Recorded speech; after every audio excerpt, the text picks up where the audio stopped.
Good Wednesday morning to you. So here's our sneak peek this week, and it's my last one with you. I'm looking forward to this chance to get us ready for Sunday morning.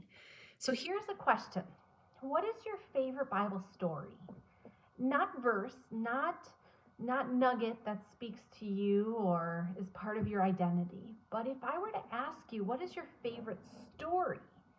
What would it be? Would it be Adam and Eve or Noah or Abraham, Isaac, Jacob?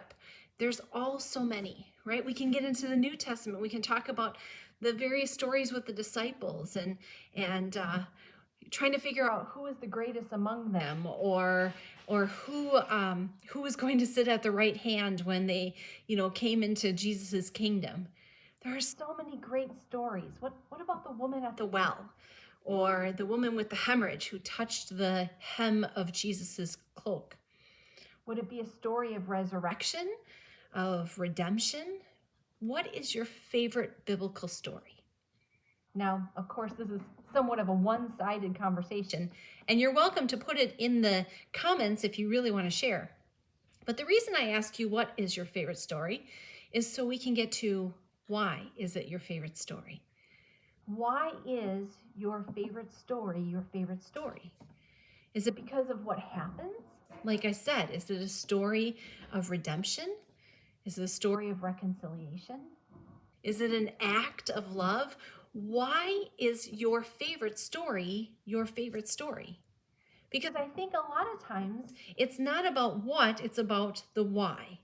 And how we understand these stories and how we get into the why of the stories really is what impacts and challenges and changes our faith. Now, we have some great texts for this week, and they're texts that if you were to put them together, you might wonder how they fit.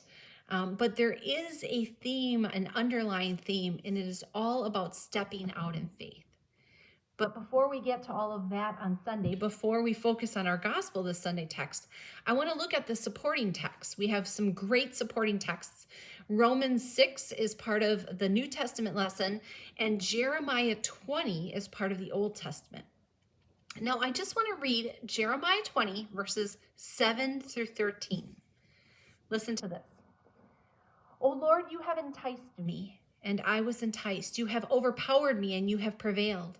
I have become a laughing stock all day long. Everyone mocks me. For whenever I speak, I must cry out. I must shout violence and destruction. For the word of the Lord has become for me a reproach and a derision all day long. If I say I will not mention him or speak any more in his name, then within me there is something like a burning fire shut up in my bones. I am weary with holding it in, and I cannot.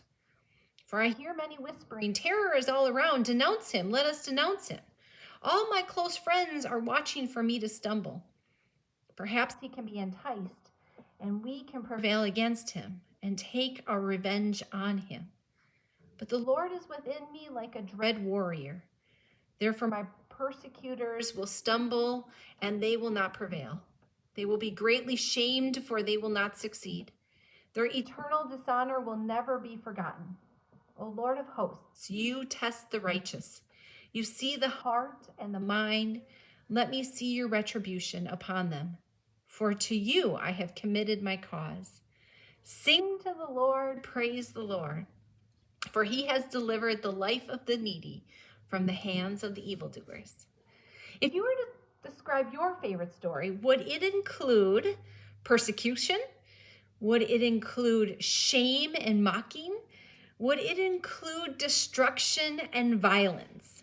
Only some among us appreciate that as part of our favorite stories. But that's Jeremiah's story. Jeremiah is called to be a prophet after the first exile happens. When the bigger exile is coming, Jeremiah is called to speak to the people. And there's even this beautiful landscape of, worse things are on the horizon. But you know what? Get ready. Just plant some gardens and marry and have children. Don't worry about what's coming because God's in that. But do it anyway, right? It's such a job Jeremiah has. And so he's prophesied And then he's persecuted. He's actually, right before this text, he's put in the stocks, he's beaten, and everyone's mocking him. Jeremiah even reflects that some of his closest friends are mocking him. And yet, what is part of Jeremiah's story? Faith. Incredible faith. Faith that he's enticed, or a better translation of the Hebrew, he's seduced by it. Faith that if he were to stay silent, as it says in verse 9, he would burn with fire, it would consume his innermost being. Faith that not speaking is harder than speaking truth, even when the truth you are speaking is the very last thing that the people around you want to hear. Jeremiah's story includes hardship. It includes stepping out. It includes all of the things that in life we try to avoid. And it ends, as he ends this lament, he ends it with sing to the Lord, praise the Lord, for he has delivered the life of the needy. Jeremiah's story, in all of the hardships, continues to ground itself in faith and in trust and in hope.